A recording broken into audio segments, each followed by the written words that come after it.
و خارنه ده هم خاری همون چو کوده خوده چو زوز بر چی بود گلوگه گلو زواب نوی دنگشش من عبر کنی ها عليكم. گلوگه چخواست من والله مرغبه بانده هي 5 ساعات معنا والله مرغبة باندي. او هی 5 ساعت مانه شاو چی بود ساعت نامشه اشته نامره تمام اجي رابع مر مطبخي كازم كاتش افطاري هاتشيكم. كاش رابع حاضري خشي بيبكم.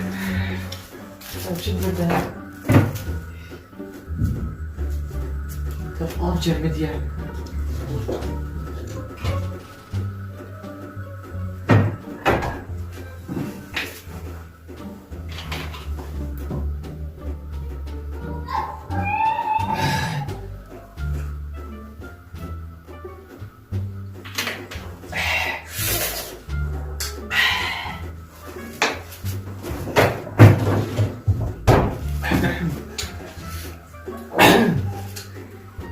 كيفاش انا رابط تشي فيجيك خاطر باور كذا هوتكار اشته نامره ياو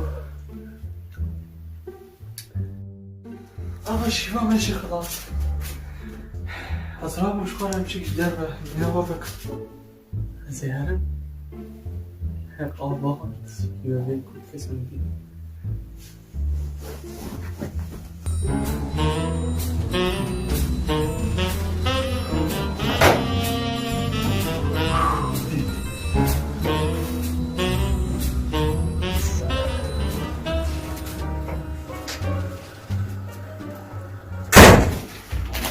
تكزيام قصاده ما تبرو جيبو يان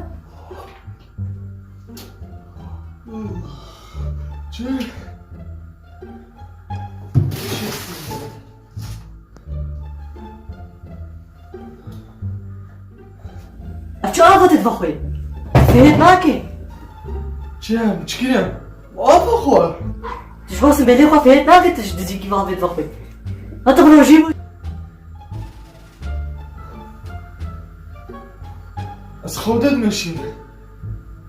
از خودت میشیم هات آب بخور يبي نقرأ أنا از خودم از رازای بنت هات آب بخور واش تبيجي بحالك بروجيا تجدي كيف تعرف تطبخي شيخ تقول تخود رابط تشبك تآبه بخور تكباب بخور تشبك روجيا تناشك تشكو تخود رابط بخور شو بس كاراتو فطارتكم ما انا اجي تهمك شو اصعب نطبخهم ها